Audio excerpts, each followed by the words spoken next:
Halo Sobat Pajak, Assalamualaikum, salam sejahtera untuk kita semua, Om Swastiastu.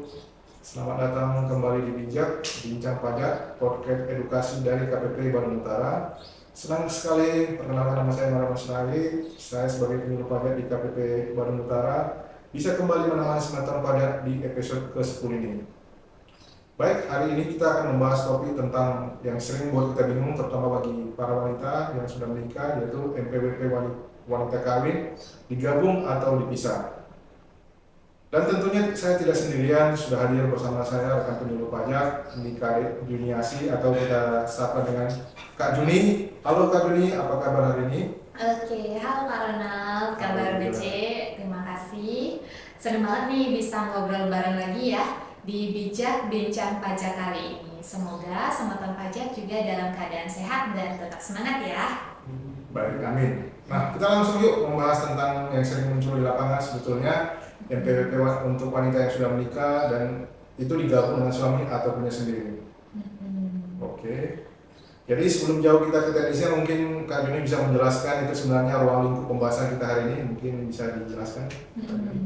Baik Pak Ronald, jadi hari ini kita akan bahas perlakuan pajak untuk wanita yang sudah menikah, mulai dari kepemilikan NPWP, penggabungan penghasilan, sampai dengan cara pelaporan pajaknya.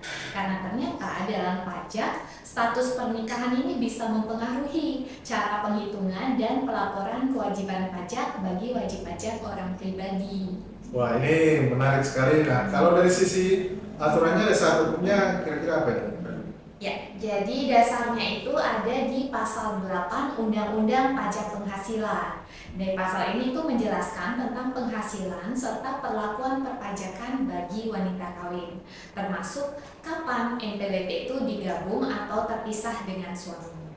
Oke, biasanya ini banyak nih pertanyaan bagi istri nih, kalau istri. Nah, ini sering paling terjadi pertanyaan. Kalau sudah menikah nih, NPWP istri itu digabung sama suami atau tetap punya sendiri? Gimana penjelasannya Kak Juni? Ya, benar sekali tuh Pak Ronald. Jadi dalam perpajakan, terutama untuk wajib pajak orang pribadi yang sudah menikah atau berkeluarga, keluarga itu dianggap sebagai satu kesatuan ekonomi. Jadi artinya selama ini tidak ada hal-hal yang memisahkan hak dan kewajiban perpajakan antara suami dan istri. Maka secara umum itu NPWP-nya digabung. Biasanya itu atas nama suami. Tapi dalam praktiknya itu ada 4 nih kondisi berbeda yang perlu diketahui semeton pajak. Yang pertama itu ada istilahnya kakak atau kepala keluarga. Itu adalah suatu kondisi di mana suami istri itu hidup bersama tanpa perjanjian pisah harta atau putusan pengadilan atau pernyataan memang mau memilih terpisah. Jadi yang normal ya secara umum semeton pajak. Kalau kondisinya seperti ini, itu di sisi pajaknya NPWP itu cukup satu atas nama suami. Untuk perhitungan penghasilannya, nanti penghasilan dari istri itu akan digabung dengan suami, lalu akan diperhitungkan bersama di induk SPT suaminya. Jadi seperti itu, kecuali kalau ada kondisi di mana istri itu bekerja di satu pemberi kerja atau istilahnya istrinya sebagai karyawan gitu ya Bapak Ibu. Jadi sudah dipotong PPh 21 oleh kantornya istri dan pekerjaannya tidak terkait dengan usaha suami. Kalau misalnya suami sumber penghasilannya adalah dari usaha dan si istri juga tidak ada penghasilan lain, full murni dari sebagai karyawan saja. Nah, kalau kondisinya seperti itu, maka perhitungan penghasilannya itu dipisah dari suami, tidak di induk SPT suami, tapi itu akan dipisah tersendiri di bagian yang kita kenal dengan penghasilan final. Jadi pajaknya itu dianggap sebagai PPh final, itu ada bagian di SPT suami, penghasilan istri dari satu pemberi kerja. Jadi tidak digabung di induk tapi masuk ke bagian final. Tapi SPT-nya tetap cuma satu, itu di SPT suami. Cukup suami saja yang lapor. Nah, itu kondisi yang pertama. Kalau kondisi yang kedua nih Pak Ronald, ada mungkin yang HB gitu ya istilahnya, hidup berpisah. Iya betul. Nah itu jadi udah ada putusan hakim cerai begitu ya, senapan pajak. Nah kalau misalnya sudah seperti itu, maka NPWP-nya otomatis terpisah nih senapan pajak. Suami istri karena sudah pisah, NPWP itu wajib lapor SPT-nya sendiri masing-masing seperti itu. Nah ada nih kondisi yang ketiga, itu istilahnya pisah harta atau PH. Itu kondisi di mana suami istri itu mengadakan perjanjian pemisahan harta dan disahkan oleh pengadilan. Jadi hidup bersama tapi ada perjanjian pemisahan harta gitu ya, senapan pajak. Ini banyak nih dilakukan nih oleh para artis gitu ya Pak Ronald ya. Jangan diikuti ya, kalau bisa. Atau para pengusaha gitu ya udah masing-masing aja gitu. Apa sih tujuannya, kenapa memilih melakukan pemisahan harta nih teman-teman? Biasanya tuh ada 3 tujuan. Yang pertama itu ada kejelasan dan perlindungan aset individu. Jadi tujuannya mau memisahkan harta bawaan dan harta perolehan sebelum menikah gitu ya. Jadi harta suami istrinya akan tetap menjadi harta masing-masing, bukan harta gonogini. Itu tujuannya untuk melindungi aset dari risiko pasangan. Apabila misalnya pasangannya itu usaha gitu ya, terus ada dari usahanya akibatnya rugi mungkin gitu ya Pak Ronald, terus ada hutang atau payment, itu tidak dapat menyita harta pribadi dari pihak lainnya. Nah tujuan yang kedua itu ada kepastian hukum dan administrasi. Itu tujuannya memudahkan transaksi hukum kalau misalnya mau menjual, meminjamkan, atau melakukan perbuatan hukum atas harta pribadi, itu tidak perlu minta persetujuan dari pasangan. Biasanya ini dalam urusan bisnis atau kredit atau pinjaman gitu ya, istilahnya biar nggak ribet gitu ya mungkin ya Pak Ronald ya. Terus meminimalisir konflik saat perceraian. Jadi itu untuk menghilangkan sengketa dan perebutan harta gonogini di pengadilan. Itu yang tujuan yang kedua. Selanjutnya dari sisi aspek perpajakan, nanti pemenuhan kewajiban perpajakannya jadi masing-masing, karena seperti HB tadi NPWP-nya 2, suami istri masing-masing punya. Kalau misalnya semeton pajak sebagai wanita kawin yang memilih PH ini, tentu saja nanti karena NPWP-nya terpisah, tapi kan statusnya kakaknya satu ya, kita hidup bersama. Nah nanti perhitungan pajaknya akan dihitung ulang semeton pajak.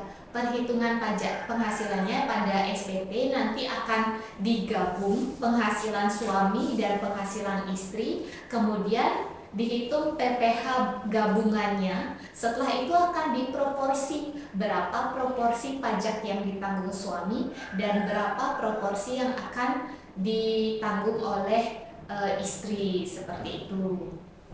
Nah, tapi kalau misalnya tadi di poin 1 saya sebut istrinya kalau karyawan gimana ya? Nah, ada juga kondisi yang pisah harta tapi si istrinya karyawan, memenuhi kondisi yang pertama tadi.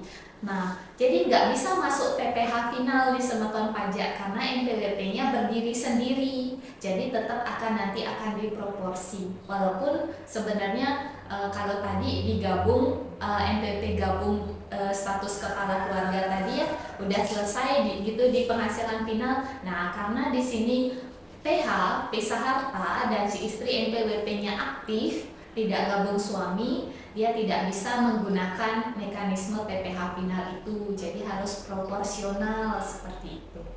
Nah, ini yang terakhir, kondisi yang keempat semeton pajak, ada istilahnya MT.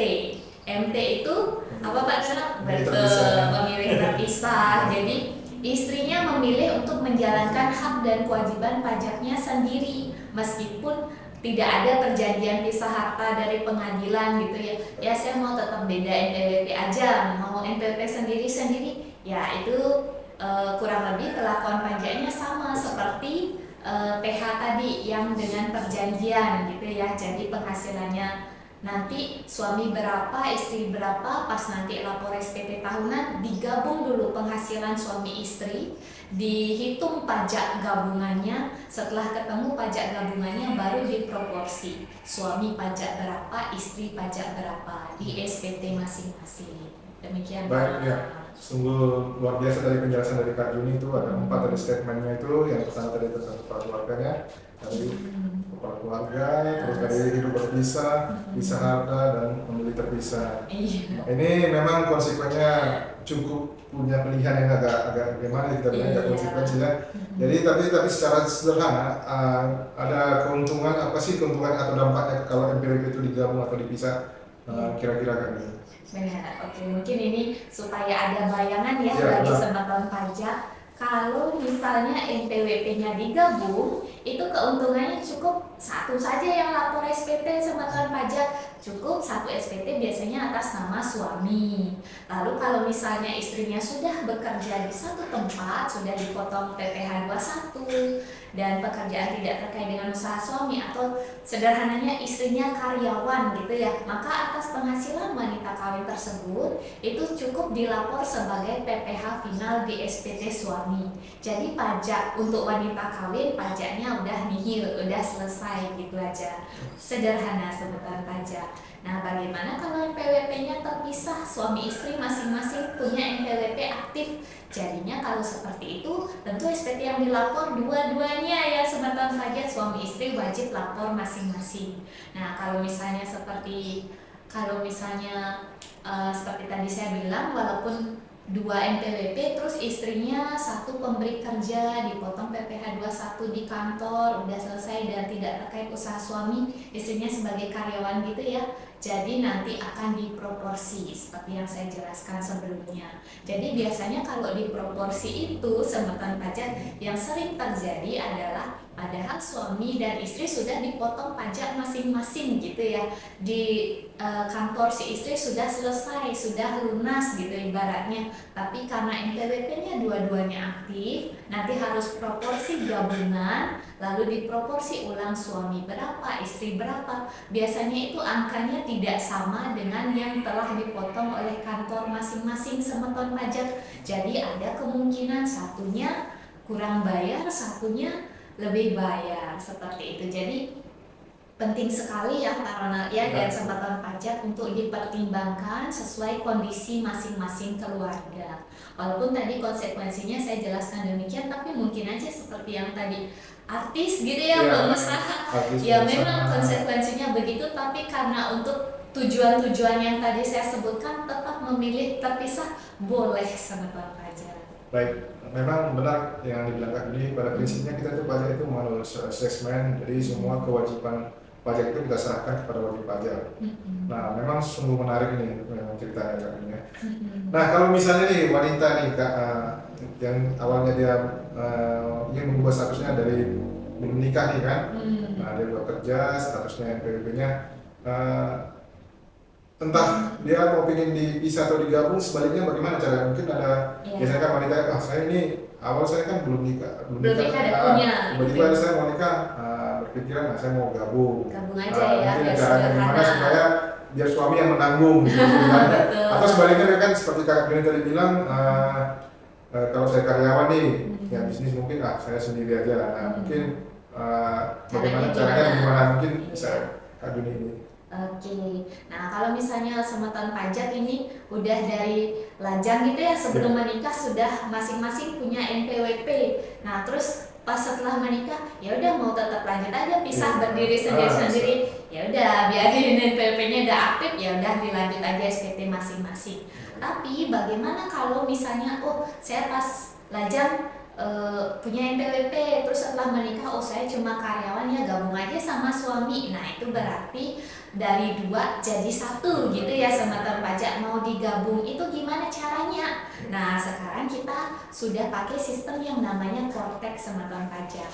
Jadi udah difasilitasi lewat Kortek untuk wanita kawin yang memilih mau gabung dengan suami yang sebelumnya pas tidak menikah sudah punya NPWP sendiri, cukup ajukan permohonan penonaktifan NPWP istri ke KPP terdekat atau bisa lewat akun Kortek dari wanita kawin ini.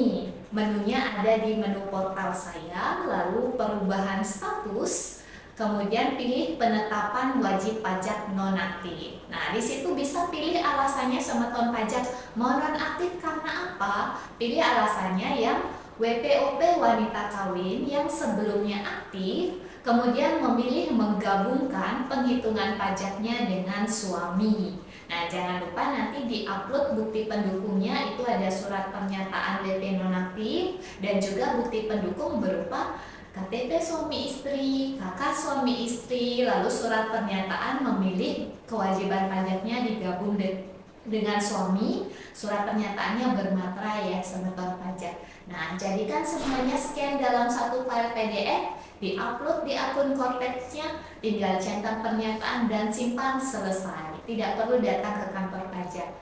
Paling lama 5 hari kerja, nanti sematon pajak bisa cek di akunnya atau di emailnya, nanti ada surat penetapan wajib pajak nonaktif. Nah, kalau sudah seperti itu artinya sudah nonaktif NPWP wanita kawinnya. Satu tahap lagi, pastikan di akun Korteks suaminya data istrinya itu, NIK istrinya sudah masuk atau tercantum di Korteks suami sebagai tanggungan. Nah, kalau sudah seperti itu, nah pas laporan SPT-nya cukup suami yang lapor SPT. Istri tetap punya akun Kortek ya, tapi bukan berarti NIK-nya jadi NPWP. Kalau sudah nonaktif seperti itu sematon pajak. Yang penting aktif dulu Korteksnya. Betul, aktivasi akun Nanti Korteks. dimasukkan tapi tidak aktif yang pertama aktif dulu Korteksnya, baru nanti diikuti sesuai dari yang penjelasan Kak Duni. Wah, ini penjelasan Kak Duni sangat lengkap sekali. Terima kasih Kak Duni. Mungkin sematon semuanya mudah-mudahan bisa memahaminya. Mungkin sebelum kita tutup nih, mungkin ada kira-kira pesan pada sematon pajak. Oke, ya terima kasih Pak Ronald. Jadi pesan saya itu yang pertama adalah pahami dulu kondisi dan kebutuhan masing-masing sebelum menentukan NPWP-nya mau digabung atau dipisah. Apapun pilihannya, yang penting tetap patuh pajak dan lapor SPT tepat waktu ya sematon pajak. Karena kepatuhan kita hari ini itu adalah wujud dukungan untuk pembangunan negeri. Baik, saya sangat setuju sekali Kak Duni, dan jangan lupa sematon pajak semuanya, semua layanan di JP ini alias tidak dipungut pajak, semuanya gratis. Kalau menemukan penipuan yang mengataskan nama pajak, biasanya itu kan dari WA, betul, dari email itu ya segera lapor ke Dirjen Pajak 1.500 atau ke KPP terdekat, biasanya kan dikonfirmasi ya, tidak ada salah. Apabila ada pertanyaan bisa datang ke helpdesk ke KPP Pratama yang terdekat juga boleh, atau live chat tanya risiko. Tanya Fisco. Oh, Fisco ya. Di Pajak Go ID atau Omni Channel WA KPP Pratama Bandung Utara. Baik, terima kasih banyak nih sudah mendengarkan bijak itu bincang-bincang pajak ini episode ke-10 bersama saya Ronald dan Kak Duni juga dari KPP Pratama Bandung Utara. Jangan lupa cek video kami di episode sebelumnya, dan sampai jumpa di episode berikutnya. Assalamualaikum, Om Santi Santi Om, pajak tumbuh Indonesia tangguh. Terima kasih. Sampai jumpa, selamat Sampai jumpa. pajak.